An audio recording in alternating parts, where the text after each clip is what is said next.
The sound of the ocean had always been a lullaby to Jessica.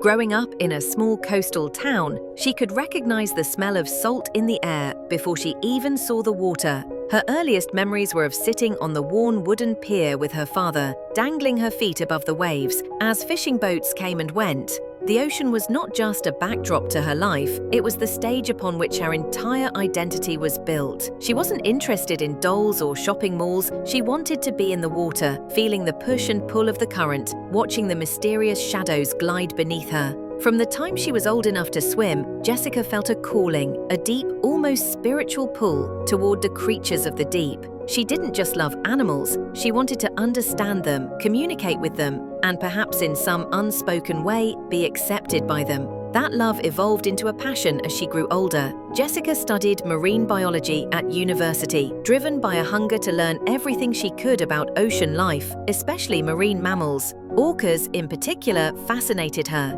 Known as killer whales by the public, but revered by scientists as intelligent apex predators, they carried an aura of mystery and majesty that few other creatures could match. They weren't just animals, they were families, clans, storytellers of the sea with their own languages, cultures, and emotional bonds. For Jessica, the orca was a symbol of beauty and intelligence, but also of power, a reminder that the ocean belonged to its creatures first and to humans second. After graduating, Jessica's career path led her to the very heart of what she loved most, a world-famous marine park that specialized in the training, rehabilitation, and public display of orcas. She was hired as a junior trainer, and from day one, her dedication stood out. While other staff clocked in and clocked out, Jessica would often linger by the tanks long after her shift, watching the orcas move in the dim blue light, listening to their whistles and clicks through the glass. There was one orca in particular that captured her heart, a massive, strikingly marked male known to the staff as Kaiko. He was enormous, weighing over 6,000 pounds, with a towering dorsal fin that sliced the surface like the sail of a black ship. Kaiko had been in captivity for over a decade, taken from the wild when he was young. He was intelligent, moody, and unpredictable, and he had a history. Trainers whispered about him in cautious tones, speaking of times when his temper flared or he refused to follow cues. But Jessica didn't see danger in his eyes. She saw something else: loneliness. Over weeks and months, Jessica began to build a connection with Kaiko. She never rushed the process. She learned his rhythms, when he liked to be approached, when he wanted to be left alone. She bought him treats, spoke to him softly, and spent hours engaging him in enrichment exercises designed to stimulate his mind. Slowly, Kaiko began to respond to her presence differently. He would surface when she walked by, making soft vocalizations, as though greeting her. He would allow her to touch the smooth, rubbery skin along his jaw, something he rarely tolerated from others. This bond became the foundation of their working relationship, and eventually Jessica was promoted to one of Kaiko's primary trainers. The two became a favorite pair during shows. Jessica would stand on the platform, give a signal, and Kaiko would explode from the water in a spray of silver droplets, launching her high into the air before she dove back into the pool. Crowds roared with excitement, children pointed, and cameras flashed. To the audience, it was a magical partnership, a young woman and a powerful predator working together in perfect harmony. But behind the scenes, Jessica knew it was more fragile than it appeared. Orcas were wild at heart, and no amount of training could erase their instincts or emotions. She often reminded herself, and others, that Kaiko was not a pet, not a machine programmed to obey, but a thinking, feeling creature with his own will. Still, Jessica believed in the bond they had. She believed that trust, once earned, was unbreakable. And perhaps, deep down, she wanted to prove that humans and orcas could share something pure in a world where most human interactions with nature were exploitative. She became Kaiko's advocate, often speaking up for more enrichment, larger tanks, and better living conditions. The other trainers respected her passion, but some worried she was getting too close, emotionally and physically. Orcas in captivity, they knew, carried a lifetime of stress, and even the most seemingly gentle animals could act out without warning. But Jessica brushed off the concerns. She knew Kaiko, she trusted him. It was in those days of deep connection that the seeds of tragedy were unknowingly planted. For years, Jessica had seen Kaiko's gentle side, his curiosity, even his playfulness.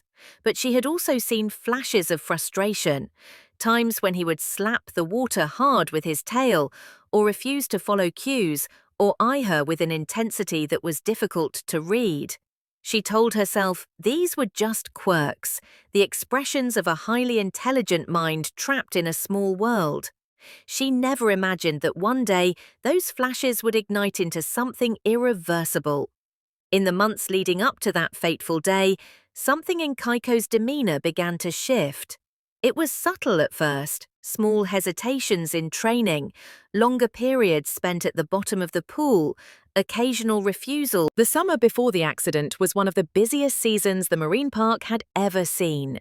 Tourists from around the country and from overseas packed into the stands each day, eager to witness the magic of human and orca performances. Jessica and Kaiko were the centerpiece, posters with their images hung at the entrance. Jessica, smiling in her black wetsuit, one arm raised in triumph. Kaiko, mid-leap, water cascading off his massive frame like crystal rain. They were the park's pride, the proof that harmony between species was possible. But while the audience saw joy and spectacle, Jessica saw the subtle rhythms of their relationship, the moments no camera could capture. Kaiko had become more than just a work partner to Jessica. He was, in her mind, a friend. She often arrived before dawn, walking the quiet, echoing corridors of the park, when the air still smelled faintly of salt and disinfectant. The public pools were calm then, the water like glass. In those early hours, she would sit by the edge of Kaiko's tank, dangling her fingers in the water until he surfaced, his immense head breaking through the mirrored surface. She would talk to him in a low voice, sometimes telling him about her life, sometimes just sitting in silence, listening to the sound of his exhalations. She swore he understood her moods, that he knew when she was happy, when she was tired, when she was carrying something heavy in her heart. In those private moments, Kaiko seemed gentle, almost tender. He would bring her floating toys, nudging them toward her as though inviting her to play. Sometimes he'd roll onto his back, exposing his belly, a sign of trust among marine mammals. Jessica would rub the white skin just behind his jaw, feeling the slow rhythm of his breathing. Other trainers noticed how he responded to her, often more willingly than to them. "He's your boy," one of them joked one morning, watching Kaiko follow Jessica's every move during a training session. She smiled, accepting the compliment, but part of her also took it as a responsibility. Still, not everything was smooth. That summer, Jessica began to notice moments of resistance. During certain shows, Kaiko would delay responding to cues. Instead of leaping at the signal, he'd circle the pool as if deciding whether he wanted to cooperate. At first, Jessica chalked it up to moodiness. After all, even humans have days when they don't feel like working. But the delays became more frequent. Sometimes he would slap his tail hard against the water's surface, sending a spray over the front rows. To the audience, it was entertaining. To Jessica, it was a sign of irritation. Then came the first real scare. It happened during a rehearsal on a Tuesday morning, with no audience present. Jessica gave Kaiko the signal for a breach, a high, spectacular leap. He dove, gathered momentum, and shot out of the water with breathtaking force. But instead of landing in the center of the pool, he landed dangerously, close to the platform, sending a massive wave over Jessica and nearly knocking her off her feet. She laughed it off in front of the crew, joking that Keiko was trying to splash her into the next county. But later, alone, she replayed the moment in her mind. Was it just miscalculation or intention? A week later, during another show, Keiko did something he had never done before. After completing a trick, he stayed near Jessica, refusing to move away on cue. The crowd clapped, thinking it was part of the act, but Jessica felt a flicker of unease. His eyes were fixed on her, unblinking, his head rising slightly above the waterline. She stepped back and gave the signal again. Slowly, reluctantly, he swam off, but she could feel the weight of his gaze following her. Her colleagues began to notice changes too. "He's testing you," one said, "pushing boundaries." Another added, "Maybe he's bored, or maybe he's just done with the routine." Jessica listened, but deep down she didn't want to believe that Kaiko could ever harm her. She told herself that their bond was strong enough to overcome mood swings. She had seen him at his most relaxed, his most playful. Surely, she thought, if something were wrong, she would sense it. But in truth, she had started to ignore the small signs. The way he sometimes swam between her and the exit platform during training. The occasional moment when his movements seemed just a little too close, a little too forceful. She told herself it was nothing, that trust meant pushing aside doubt. After all, this was the Kaiko she knew, the Kaiko who had once gently lifted her to the surface when she slipped underwater during a dive, the Kaiko who seemed to wait for her every morning. And yet, somewhere deep in her gut, there was a quiet unease. A whisper she didn't want to hear. It told her that trust with a wild animal was never absolute. It told her that the same power that could lift her high into the air could also pull her under. But Jessica silenced that voice. She focused on the shows, the applause, the joy of seeing children's faces light up when Kaiko leapt beside her. She convinced herself that whatever was happening was temporary, a phase that would pass. She didn't know that the phase was about to end, and that the next chapter would not be a test of trust, but a battle between life and death. It was a crisp, cloudless morning, the kind of day when the sun sparkled on the water's surface like a scattering of diamonds. Jessica woke earlier than usual, her mind already on the day's schedule. It wasn't just another performance. The park had been advertising a special Summer Splash Spectacular all week, promising bigger stunts, closer interactions, and unforgettable moments. Families had lined up outside before the gates even opened, their excitement buzzing through the air. For Jessica, it was another opportunity to showcase what she and Kaiko could do together. To prove, yet again, that their partnership was built on trust and magic. She arrived at the park just as the trainer's lounge was filling with the smell of brewing coffee and sunscreen. Some of her colleagues chatted about the day's lineup, others about weekend plans. Jessica kept mostly to herself that morning, sipping her coffee while looking over Kaiko's training notes. His behavior in the last few days had been mixed. There had been moments of perfect cooperation and then flashes of stubbornness. But today, she told herself, would be different. She could feel it. Maybe it was the sunshine, maybe it was the energy of the crowd she could already hear gathering outside. Either way, she pushed aside any lingering unease. Before the first show, she went to Kaiko's tank for their usual pre-performance ritual. The stadium was still empty then, the only sounds the hum of the filtration system and the occasional slap of a tail from one of the other orcas. Jessica crouched by the water's edge, calling softly. Within seconds, Kaiko surfaced, his massive head breaking through with a spray of mist from his blowhole. She smiled and touched the smooth black and white skin along his rostrum. "Ready to wow them today," she murmured. He lingered there, close, his dark eye fixed on hers. To her, it was connection. To an outsider, it might have looked like study, as though he were examining her as much as she was greeting him. The trainers gathered backstage for the final briefing. Jessica's segment with Kaiko was scheduled for the second half of the show, a series of high jumps, synchronized spins, and the grand finale, the rocket lift, where Kaiko would propel Jessica straight out of the water on his rostrum, launching her into the air before she dove back down. It was a crowd favorite, the kind of stunt that always drew gasps and applause. She had done it hundreds of times. It felt almost routine. Except with Kaiko, nothing was ever truly routine. When showtime came, the stadium roared with anticipation. The stands were a sea of colourful hats and sunglasses, children leaning forward in their seats, parents holding cameras at the ready. The announcer's voice boomed over the loudspeakers, introducing each act with dramatic flair. Jessica stepped out to her mark, wetsuit gleaming, hair pulled back, heart pounding with that familiar mix of adrenaline and joy.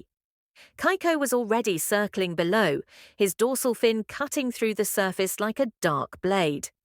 The first few tricks went perfectly. Kaiko responded to every signal.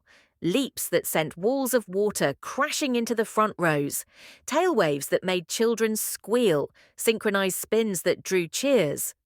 Jessica felt the old rhythm returning, that effortless back and forth that had defined their partnership. Each time she looked at him, she saw focus in his movements. The earlier worries seemed to fade, and then, midway through the show, came a small but sharp change. During a routine pass-by, Kaiko swam unusually close to the platform, brushing the edge with his body. Jessica adjusted, thinking nothing of it, but when she gave the next signal, he hesitated. Just a beat too long. To the audience, it was imperceptible. To Jessica, it was a flicker in the dance, a tiny crack in the... The show continued, but Jessica's awareness sharpened. She was reading him now, every subtle motion, every shift in speed. And yet, she kept going. The crowd's energy was intoxicating, and the finale was only minutes away. She positioned herself for the rocket lift, taking her place at the far edge of the pool as Kaiko dove deep below. This was always the moment of pure exhilaration, the rush of water, the explosive power beneath her feet, the feeling of flying. Kaiko approached from below like a torpedo, the water above him trembling with his speed. Jessica braced herself, ready for the lift, but instead of rising cleanly beneath her, his rostrum struck her thigh with unexpected force. She lost balance, arms flailing, and slipped sideways into the water. Gasps rippled through the crowd, followed by laughter from those who thought it was part of the act. Underwater, the world shifted to muffled silence. Jessica opened her eyes to see Kaiko circling, his massive shape blotting out the light above. She reached out instinctively, signaling for him to come forward to reset the stunt. He came forward, but not in the way she expected. In a swift, startling motion, he closed his jaws around her upper body, gripping her wetsuit firmly. It wasn't a full bite, but it was no gentle nudge either. The audience screamed, the sound echoing off the concrete walls. Trainers on the platform leapt into action, shouting commands, slapping the water, trying to draw Kaiko's attention away. But he didn't let go. Jessica's heart pounded as she struggled to keep calm, remembering her training. Don't thrash, don't panic, give the release signal. She tapped his jaw, the cue they'd practiced countless times. Nothing. He dove, pulling her down with him, the sunlight shrinking into a distant shimmer above. At 20 feet down, her lungs began to burn. She kept signaling, desperately trying to reach the part of him that knew her, trusted her. But Kaiko's grip tightened. In the stands, people were standing, shouting, parents covering their children's eyes. The water's surface churned as rescue nets were readied, as whistles pierced the air. When Kaiko finally surfaced, Jessica was still in his jaws, her body limp against his teeth. He held her there, just above the waterline, his dark eyes scanning the chaos around him. For a frozen moment, time seemed to stop. Trainer and orca, surrounded by screams, locked in a silent standoff. The moments after the struggle ended felt unreal, like the air had been pulled out of the world. The stadium, once filled with cheers and laughter, was now a wall of screams, sobs, and frantic movement. Trainers and emergency staff rushed to the edge of the pool, their voices a mix of command and desperation. The water's surface was broken by frantic ripples as rescue divers plunged in. Somewhere in the chaos, the announcer's voice cracked over the loudspeaker, urging the audience to evacuate, to keep calm. But no one was calm. Parents clutched their children, ushering them toward the exits, eyes wide with disbelief. Kaiko hovered near the middle of the pool, the massive bulk of his body casting a shadow over the turquoise water. Jessica's form was still in his grasp, motionless now, her dark hair trailing in the current. For a few agonizing seconds, no one dared to move too close, afraid of provoking him further. Then, with a sudden, almost casual motion, he released her, letting her body drift toward the surface. The rescue team surged forward, pulling her to the platform. The sight was devastating. Her wetsuit torn, her skin pale, her chest unmoving. Trainers dropped to their knees, beginning CPR with trembling hands, calling her name as though sheer will could bring her back. The crowd, though partially evacuated, lingered outside the stadium in stunned clusters. Words spread fast, whispers turning to gasps, gasps to tears. Some recorded shaky videos, others held their phones to their ears, recounting what they had just witnessed to disbelieving friends and family. The smell of popcorn and sunscreen still hung in the air, incongruous against the sharp, metallic tang of fear that seemed to cling to the place. Inside, paramedics worked furiously, but Jessica never regained consciousness. The official pronouncement came minutes later, though to those who loved her, the reality had already sunk in. She was gone. A young woman whose life had been dedicated to the ocean had been claimed by one of its most magnificent creatures. Not in the wild, where such a fate might have been understood as part of nature's brutal balance, but here, in a concrete tank under the blinding glare of stage lights. In the hours that followed, the marine park went into lockdown. News crews gathered at the gates, their cameras trained on the entrance, waiting for any scrap of information. Inside, staff members huddled together, some crying openly, others sitting in silence, staring into the distance. The orcas, including Kaiko, were moved to holding pools. He swam in slow, deliberate circles, occasionally surfacing to release a burst of air from his blowhole, the sound sharp and heavy in the quiet building. The investigation began almost immediately. Authorities interviewed every trainer, reviewed every second of video from that day, and combed through Kaiko's history. The findings painted a complicated picture. Kaiko had been involved in previous incidents, none fatal until now, and had displayed signs of stress and agitation in the weeks leading up to the tragedy. Behavioral experts debated whether the act had been aggression, play that escalated, or something else entirely. But the truth was, no one could know exactly what had gone through his mind in those final minutes.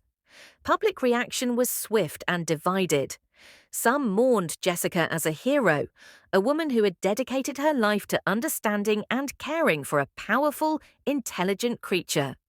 Others condemned the very practice of keeping orcas in captivity, pointing to this tragedy as proof that no amount of training could erase the wild instincts of such animals.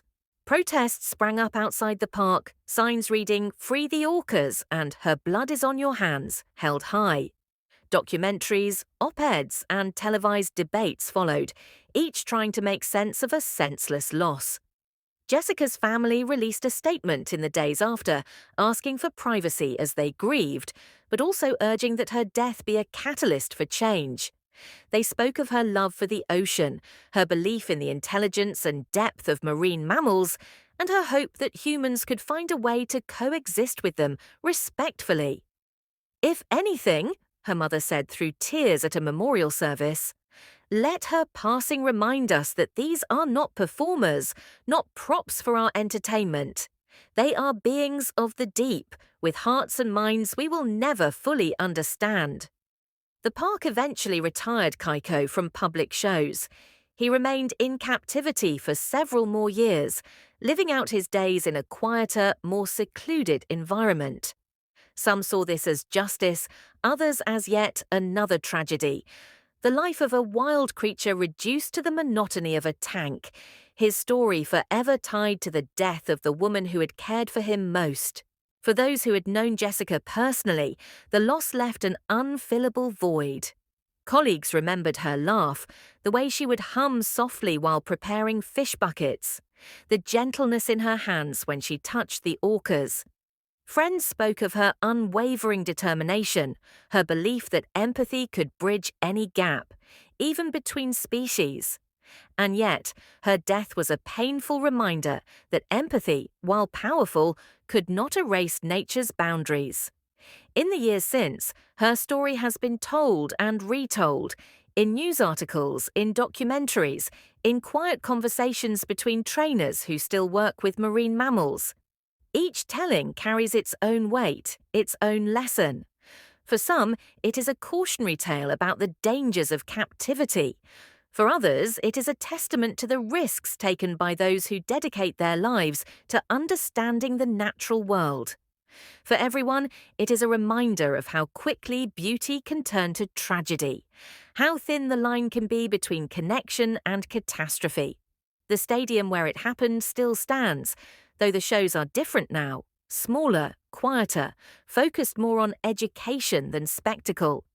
Tourists still come, children still press their faces to the glass, watching the slow, graceful movements of the orcas.